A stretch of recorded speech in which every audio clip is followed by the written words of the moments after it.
Sa isang maliit na mundong tinatawag na Outworld, dito umiikot ang buhay ng mga Harpignatus Venator.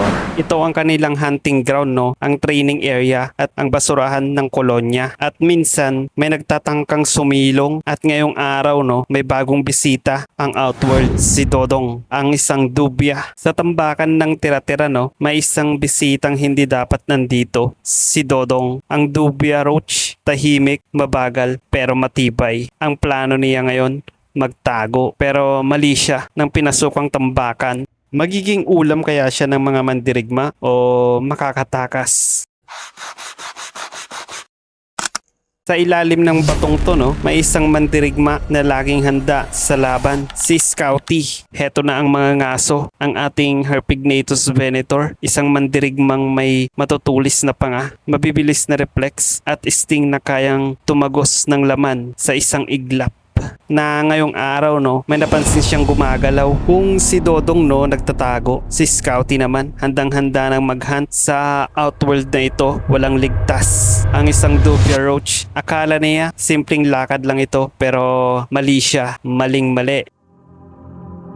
Agad na nag-obserba ang ating Harpignatus Venator kung paano niya aatakihin si Dodong, pero walang atubili, no. Agad na sinugod agad si Dodong at kinagat ang kanyang katawan, sabay inject ng kanyang venom. Ayan, rabulan na. Scouty makes the first move. Walang pasabi-sabi, diretso kagat. Pero sa totoo lang, no, nataranta ako dito kaya hindi ko ma-focus ng maayos yung camera. Hindi ko ma-focus masyado. Gulat din ako sa nangyari. Hindi ko alam kung aawatin ko o papabayaan na lang. Kahit na tumba na si Dodong, no, diretso pa rin kumakagat itong si Scouty. Pero hindi papatalo si Dodong, no. Sumisipa gamit ang kanyang matutulis na paa. Wrestling, no, pero insect edition. Lupet. Ang mga Harpignatus Venator ay kilala sa kanilang malalakas na panga at matatalim na sting. Hindi sila susuko hanggat hindi immobilize ang kanilang target, pero hindi rin madaling kalaban si Dodong, no. Siya ay malapad, matibay at may matutulis na paa bilang pangdepensa. Pero sa bawat kagat at tusok ni Scouty, unti-unting napaparalisa si Dodong. Kahit na anong gawin ni Dodong, no, inaantay na lang ng mga Harpignatus Venator ang tamang oras na pagsipa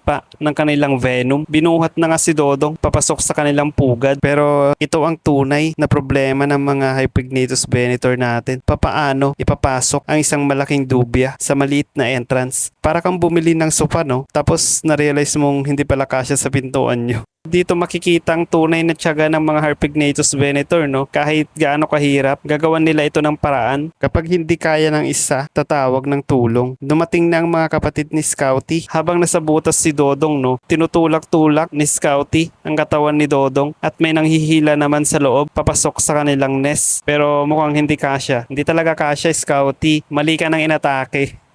Pero matapos ang ilang segundo, no, dahang-dahang nakakapasok na si Dodong sa pugad ang kanyang lakas at mga sipa, at ayun na nga, no, shoot na nila at naging ulam na. Sa huli, no, ang laban ay hindi lamang tungkol sa lakas kundi sa tiyaga. Si Scouty, ang mga ngaso at ang kanyang mga kasama muling nagtagumpay. Kung tutuusin, no, si Dodong ay isang matibay din, lumalaban, sumisipa, pumapalag hanggang sa huli. Kahit anong sipa niya, no, kung puro mandible at sting ang kaharap mo, wala ka talagang kawala. At ganyan ang buhay sa mundo ng mga langgam. Kung hindi ka hunter, siguradong ikaw ang magiging ulam. Kaya ikaw, kung ikaw si Dodong, tatakbo ka ba o tatanggapin mo na lang ang kapalaran mo sa harap ni Scouty? Kaya dito sa Langgam Lens, no, ang maliliit na nilalang ay siya ang bida. Follow Langgam Lens.